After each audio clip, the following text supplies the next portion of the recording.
కొనసాగించాలని చెప్పేసి గత 10 రోజులుగా సమ్మె నిర్వహిస్తూ ఉన్నారు. ఇంతకు ముందు 2 నెలల క్రితమే అంగన్వాడీలు ముఖ్యమంత్రి గారి దృష్టికి ఎన్నికల ముందు ఏవైతే తమ హామీలు ఇచ్చారో ఆ హామీలు అమలు చేయండి, సుప్రీంకోర్టు తీర్పు ప్రకారం కనీస వేతనం అమలు చేయండి, పింఛన్ సౌకర్యం కల్పించండి అనేటువంటి అనేక డిమాండ్లతో కూడినటువంటి వినతిపత్రాన్ని జగన్మోహన్ రెడ్డి గారి దృష్టికి ఇవ్వడం జరిగింది. ఆయన ఈ డిమాండ్ల పట్ల అనుకూలంగా స్పందించలేదు. 2 నెలల క్రితమే సమ్మె నోటీసును ఇవ్వడం జరిగింది.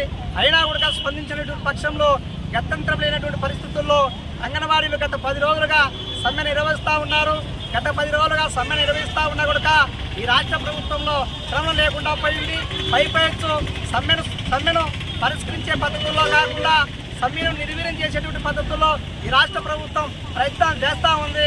అందులో భాగంగానే గత 3 రోజుల క్రితం సచివాలయ సిబ్బంది డ్వాక్రా పొదుపు సంఘాల ద్వారా అంగన్వాడీల సెంటర్లను తెరిపించేటువంటి ఒక ప్రయత్నం చేశారు. ఆ రకంగా అంగన్వాడీలను భయభ్రాంతులు చేసి సమ్మెను విచ్ఛిన్నం చేయాలనేటువంటి ఆలోచనతో జగన్మోహన్ రెడ్డి ప్రభుత్వం వ్యవహరిస్తూ ఉంది. మేము జగన్మోహన్ రెడ్డి ప్రభుత్వాన్ని ఒకటే ప్రశ్నిస్తూ ఉన్నాం. ఈ రాష్ట్రాన్ని పరిపాలించేటువంటి రాజైనటు తమరు ప్రజల పట్ల నియంతలా వ్యవహరించకుండా ఓ తండ్రిలా వ్యవహరించి ప్రజా సమస్యలు పరిష్కరించాల్సిన మీరు ఏదో నియంతృత్వంతో ఈ రాష్ట్రాన్ని పరిపాలిస్తున్నారు. అదే పద్ధతిలో అంగన్వాడీ సమస్యలను కూడా జటిలం చేసేటువంటి ప్రయత్నం చేస్తున్నారు. ఇది సరికాదు. ఈరోజు పంచాయతీ సిబ్బంది ద్వారా లేదా వాలంటీర్ల వ్యవస్థ ద్వారా లేదా డ్వాక్రా పొదుపు సంఘాల ద్వారా అంగన్వాడీల ఆఫీసులు పాల్గొట్టి ఆఫీసులు జరిపిస్తున్నటువంటి మీరు రేపు 28వ తేదీ నుంచి మున్సిపల్ కార్మికులు కూడా సమ్మెలోకి వెళ్తారు. మరి మున్సిపల్ కార్మికులు సమ్మెలోకి వెళ్తే ఈ మున్సిపాలిటీలలో పట్టణాలలో ఉన్నటువంటి రోడ్లను ఎవరి చేత ఊడిస్తారని మేము అడుగుతా ఉన్నాం. డ్రైనేజీని ఎవరితో క్లీన్ చేయిస్తారని మేము అడుగుతా ఉన్నాం. పారిశుద్ధ్యాన్ని ఎవరితో క్లీన్ చేయిస్తారని మేము అడుగుతా ఉన్నాం.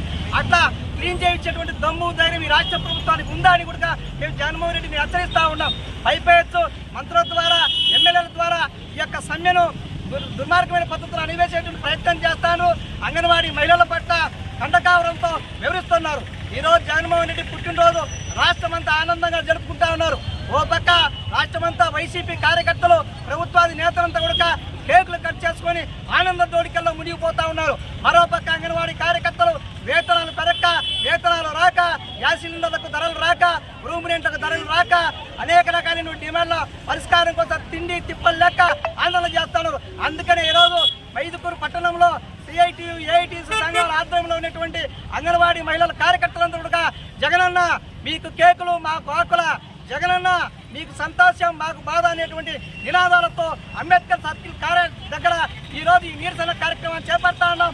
ఈ రోజు అంతా కూడా జగనన్నకు సంబంధించినటువంటి కార్యకర్తలు అధినేతలందరూ కూడా కేకులు తింటా ఉంటే అంగన్వాడీ కార్యకర్తలు ఆకులు మేస్తూ నిరసన కార్యక్రమం చేయాలని చెప్పేసి మేము అనుకున్నాం. ఇప్పటికైనా ఈ రాష్ట్ర ప్రభుత్వం బుద్ధి తెచ్చుకోవాలి. ఇప్పటికైనా సర్వశిక్ష అభియాన్ కార్యకర్తలు 25వ తేదీ నుంచి సమ్మెలోకి వెళ్తా ఉన్నారు.